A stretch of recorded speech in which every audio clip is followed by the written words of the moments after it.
सभी कटिहार वासी ध्यान दे, युद्ध से बचने की सूची में आपका भी नाम शामिल है। नहीं समझे तो हम समझा देते हैं।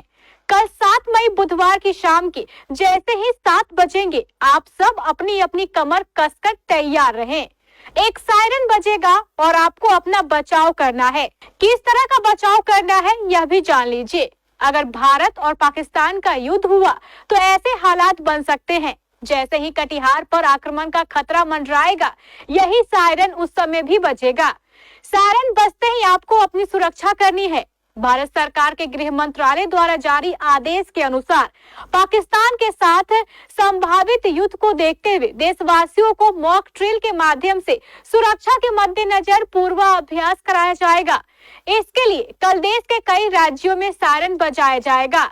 आपको अपनी सुरक्षा का पूर्वाभ्यास करना है। इन राज्यों में बिहार भी शामिल है। बिहार सरकार ने पूरे सूबे में मॉक ड्रिल के लिए 7 शहरों का चयन किया है, जिनमें कटिहार भी शामिल है।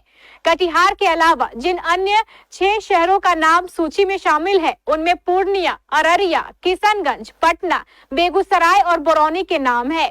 कल शाम के ठीक 7 बजे सायरन बजते ही मॉक ड्रिल शुरू होगा, जो 7:10 पर समाप्त हो जाएगा। इस मॉक ड्रिल में आपको सबसे पहले पावर ब्लैकआउट करना है, यानी अपने घरों एवं कार्यालय की सभी लाइटें तुरंत बंद करनी है। इसके बाद आपको तुरंत अपने घर के सबसे सुरक्षित स्थान पर जाकर अपने आप को बचाना है। अगर संभव हो तो इस स्थान पर आप कम से कम 3 दिनों का आवश्यक राशन भी रख ले, ताकि युद्ध की स्थिति में आपको बाहर ना निकलना पड़े। इस दौरान आप अपने पास टॉर्च, मोमबत्ती, चार्जर, पावर बैंक और नगद राशि भी अवश्य रखें, ताकि अगर पावर फेल हो तो आपको परेशानी ना हो। अगर सायरन बजने के समय आप रास्ते में हो तो तुरंत किसी बड़ी इमारत में शरण ले या किसी फ्लाईओवर के नीचे जाकर खड़े हो जाए। इस मॉक ड्रिल के संबंध में जानकारी देते हुए जिलाधिकारी मनीष कुमार मीना और पुलिस अधीक्षक वैभव शर्मा ने एक प्रेस कॉन्फ्रेंस में कटिहार वासियों से अपील करते हुए कहा कि कल 7 बजे होने वाले मॉक ड्रिल में कटिहार वासी बढ़ चढ़कर सहयोग करें, ताकि युद्ध के समय कम से कम खतरा रहे। मिनिस्ट्री ऑफ होम अफेयर्स के गाइडलाइन के आलोक में कल कटिहार जिला में भी मॉक ड्रिल किया जाएगा और इस मॉक ड्रिल के तहत सभी को आज से ही प्रचार प्रसार के माध्यम से भी अवगत कराया जाएगा और मुख्य रूप से कल जिला हेडक्वार्टर में ये मॉक ड्रिल किया जाएगा। मॉक ड्रिल के तहत जितने भी वाइटल इंस्टॉलेशंस हैं उसके साथ साथ सभी नागरिकों से भी सहयोग अपेक्षित है और जैसा कि आप सब भी अवगत हैं कि अभी जिस प्रकार का कंट्री में सिचुएशन है उसमें सभी नागरिकों के सहयोग की अपेक्षा है और उस सहयोग के लिए ही ये मॉक ड्रिल का कार्य किया जा रहा है। हम लोगों का अपेक्षा रहेगा कि कल जब मॉक ड्रिल होगा उस समय मॉक ड्रिल के अनुसार आज हम लोग बैठक में ये सभी स्टेक होल्डर्स के साथ मीटिंग करके भी ये जानकारी सबको शेयर किए हैं कि जब भी सायरन बजेगा उस सायरन का सभी लोग पालन करेंगे और सायरन के हिसाब से ही सभी लोग अपने एक्टिविटीज़ को डेली रूटीन को मॉडिफाई करेंगे।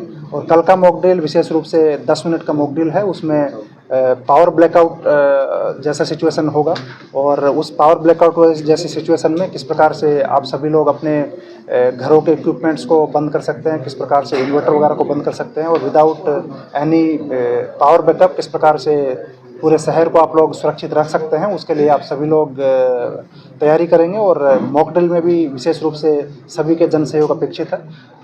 हम लोग अपेक्षा करते हैं कि सभी नागरिक राष्ट्र सुरक्षा के लिए अपना योगदान देंगे।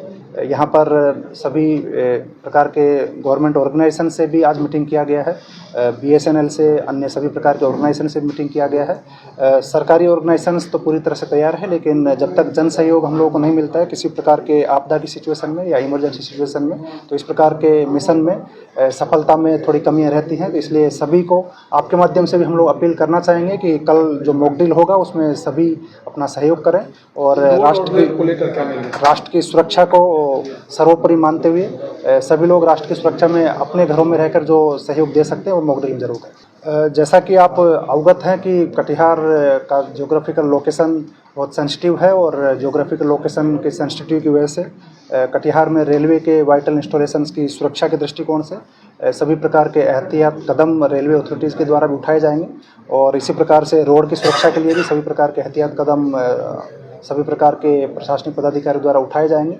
आप सभी से यही सहयोग की अपेक्षा है कि मॉक ड्रिल जब भी होगा तो उस समय सायरन बजने पर सभी प्रकार के जो एक्टिविटीज़ हैं पावर ब्लैकआउट वाली सिचुएशन में अपने आप को किस प्रकार से आप लोग छुपने का जो तरीका होता है उससे किस प्रकार से कर सकते हैं वो ज़रूर करें और नागरिक सहयोग के माध्यम से शहर को सुरक्षित रखने में जो अपनी ओर से जो सहयोग दे सकते हैं वो ज़रूर करें। सर क्या टाइमिंग रहेगा सर? मुख्य रूप से ये 10 मिनट का कल का ड्रिल रहेगा। 7 बजे से 10 मिनट का ये ड्रिल रहेगा, शाम को 7 बजे से 7:10 के बीच। ऐसे में सर इमरजेंसी सेवाएं होती है, इमरजेंसी सेवाएं उस समय चालू रहेंगी। अस्पताल हम लोगों के पूरी तरह फंक्शनल रहेंगे और अस्पताल में जो लोग पहले से एडमिटेड हैं उनका इलाज वगैरह भी विधिवत जारी रहेगा। उसमें कहीं पैनिक करने की आवश्यकता नहीं है। आप सभी से ये भी अपील करना चाहिए कि ये सिचुएशन केवल मॉक ड्रिल है, रियल लाइफ सिचुएशन फ्यूचर में किसी भी प्रकार का हो सकता है, उसकी तैयारी के लिए मॉक ड्रिल किया जाता है। जैसे भूकंप से बचाव के लिए हम लोग भूकंप का मॉक ड्रिल करते हैं कि अगर भूकंप आए तो किस प्रकार से आप अपने आप को सुरक्षित रख सकते हैं और एक बिल्डिंग से बाहर निकाल सकते हैं, उसके लिए मॉक ड्रिल करते हैं। उसी प्रकार से वार लाइक सिचुएशन अगर होता है तो किस प्रकार से आप अपने आप को, अपने शहर को और अपने कंट्री को सुरक्षित रखने के लिए वॉलंटरली अपना योगदान दे सकते हैं, उसके लिए मॉक ड्रिल है। इसलिए कोई भी पैनिक नहीं करें और सभी लोग स्वेच्छा से इस एक्टिविटी में सहयोग करें। सरकार के निर्देशानुसार नागरिक सुरक्षा के अंतर्गत मॉक ड्रिल का कल पहला फेज़ होने वाला है। ये कल 7 बजे से लेकर 7:10 के बीच में कंडक्ट किया जाएगा। इसमें ये ज़ूम किया जाता है कि अगर in case of air strike अगर विपक्षी का एयरप्लेन आपके ऊपर से गुजरता है तो उसको मालूम नहीं पड़ना चाहिए कि नीचे लोग रह रहे हैं। तो इसके दृष्टिकोण से सभी से हम लोगों की अपील रहेगी कि सभी लोग अपनी स्वेच्छा से अपने घरों की लाइट्स वगैरह बंद कर लें। जो लोग रोड पे हैं, जिन गाड़ियों पे हैं, अपनी गाड़ियों के लाइट्स बंद कर लें ताकि ऊपर से किसी को ये मालूम पड़ पाए कि यहाँ पर एक शहर बसा हुआ है, लोग यहाँ रह रहे हैं। इसको लेकर जो भी वाइटल इंस्टॉलेशंस हैं उनके साथ भी मीटिंग किया गया है और 7 बजे से 7:10 के बीच में जब सायरन बजेगा तो सायरन के पहले बजने के बाद जितने भी घर रहेंगे, मार्केट्स रहेंगे, उन सब की लाइट्स बंद हो जाएंगी और सिविल डिफेंस के सहयोग से हम इसको इन्फोर्स कराने का प्रयास करेंगे। पब्लिक से हमारी अपील है कि इसमें हम लोगों के साथ स्वयं अपनी इच्छा से इसमें सहयोग करें। आप लोगों के यहाँ अगर इन्वर्टर वगैरह हैं तो उसको भी टाइमली पहले ही बंद कर लें। अगर जेनसेट है तो उसका प्रयोग भी इस ड्यूरेशन में ना करें। साथ ही साथ जब दूसरा सायरन 7:10 पे बजेगा तो उसके बाद मॉक ड्रिल का समापन होगा। उसके बाद आप लोग अपनी जो भी आप लोग कार्य कर रहे हैं उसको आप फिर से सुचारू रूप से कर पाएंगे। इस पूरे ड्यूरेशन में जो भी इमरजेंसी सर्विसेज हैं वो कंटिन्यू रहेंगी और कोई बाधित नहीं होगी। इसके लिए हम लोग पुलिस कंट्रोल रूम जो हम लोगों का है इसको ये ऑपरेशनलाइज रहेगा और जिला प्रशासन के लिए सिंगल पॉइंट ऑफ कांटेक्ट रहेगा। इसका जो नंबर है वो है 243-100 और 243-101। तो किसी भी तरह की अगर इमरजेंसी होगी तो 112 के अलावा इस नंबर को आप डायल कर सकते हैं, अपनी समस्या बता सकते हैं। ये जो कंडीशन अभी देश में है इसको देखकर बहुत ज़रूरी है कि हम लोग अपनी नागरिक सुरक्षा की जो ड्रिल्स हैं उसको समझें, उसको आत्मसात करें और सायरन बजने के बाद उसमें हम लोग एक्ट करें। तो हम लोगों की फिर से अपील रहेगी कि इसमें स्वेच्छा से अपना योगदान दें, जो कि राष्ट्र सुरक्षा के लिए, देश की सुरक्षा के लिए बहुत आवश्यक है।